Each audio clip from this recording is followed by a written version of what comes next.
En el Ecuador había un problema: desempleo, subempleo, migración, pobreza, y estaba presente el problema de la inflación, ¿no es cierto? Era algo bien importante. Entonces, uno de los, digamos, el panfleto dolarizador, digamos, ya no podemos seguir imprimiendo billetes, y lo que vamos a hacer es irnos por esta receta. Y así vamos a controlar el problema de la inflación. Pero ¿qué es lo que pasó en los primeros años? Estoy hablando 2, 3 años. Se disparó más bien la inflación. Entonces tú tuviste una subida del 60% de la inflación en el primer momento, digamos, entre el anuncio y la puesta en marcha del decreto. Sumado al problema de la gente sin trabajo, con una capacidad adquisitiva ya disminuida, entonces fueron años tremendamente duros para la población.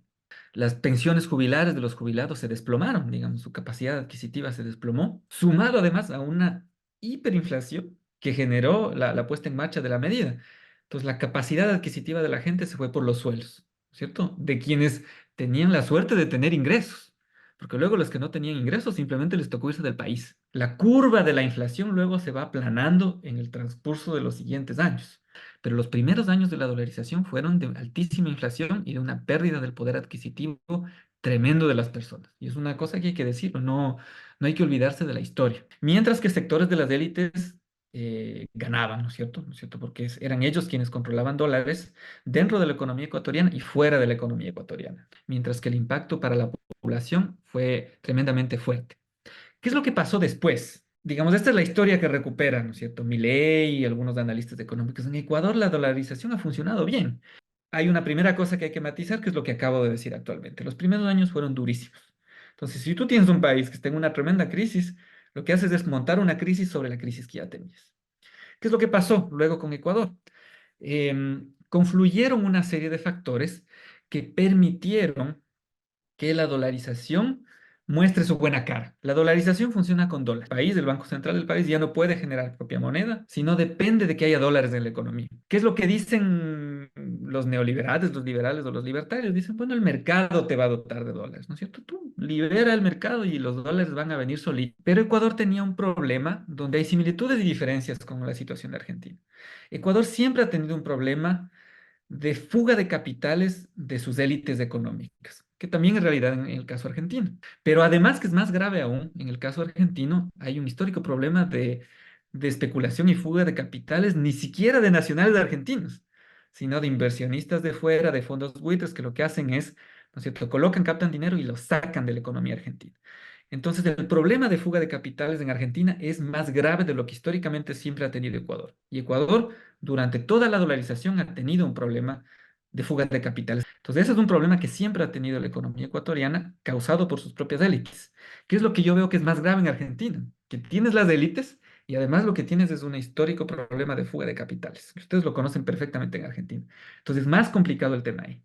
Y además, Argentina tiene algo que Ecuador no ha tenido históricamente en buena parte de su proceso dolarizado, que es, si bien las élites manejaban sus recursos fuera, los sacaban o no los internaban, lo que Ecuador tuvo a su favor para poder tener una dolarización, entre comillas, digamos, saludable, que siempre tuvo un ingreso importante de dólares a su economía, por tres razones, Agustín.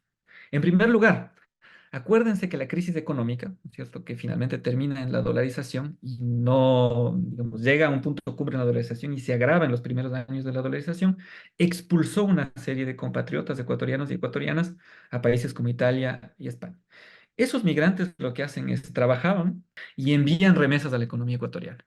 Entonces, mientras las élites fugan, ¿cierto?, que tuvieron que salir del país por las condiciones, meten dólares de la economía. Segunda fuente importante: el gobierno, sobre todo entre el año 2007 y 2017, diría yo, con política de endeudamiento. Y el otro, los altos precios del petróleo hasta el tercer trimestre del año 2014. Es por eso, en esas condiciones, que la economía ecuatoriana, sobre todo hasta 2014, un poquito más, ¿no es cierto?, cuando se desploman los precios del petróleo fuertemente, tuvo una relativa salud. ¿Cómo se compensó en 2014? Con algunas medidas restrictivas a la salida de dólares, incluso se forzó a que los bancos repatrien algunos dólares, y con importante endeudamiento. Pero cuando no tienes esas condiciones externas y de una política económica proactiva, la dolarización puede mostrar una cara totalmente distinta a la que el Ecuador ha vivido en buena parte de esos ahora acabamos de cumplir 24 años de dolarización. El desmontaje de la dolarización, el problema es que te podría generar otra crisis. Además, habría que pensar que es una cosa que no hicieron los neoliberales, digamos, cómo hacer un proceso ordenado. O sea, fue un proceso, te decía, de una crisis sobre una crisis. Digamos, el problema es que si tú quieres revertir eso, yo estoy pensando en el Ecuador, en las condiciones actuales, básicamente tendrías que provocar otra crisis bancaria. Y eso sería gravísimo. ¿Cierto? No, nunca se ha puesto sobre la mesa, y esto hablo de varios gobiernos, de diferentes banderas políticas y demás, plantearse un escenario como tal. En Ecuador es tremendamente sensible el tema de dolarización. Incluso cuando los economistas que han asumido el poder tienen críticas desde la teoría, desde la práctica económica, a los límites que tiene la dolarización.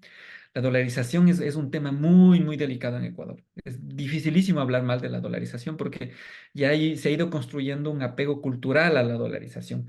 Ahí tenemos, con una colega, Isabel Ramos, tenemos un trabajo que esperamos salga publicado en Argentina próximamente sobre cómo las élites utilizaron dispositivos de medios de comunicación y de propaganda para generar un primer apego de la gente común y silvestre a la dolarización.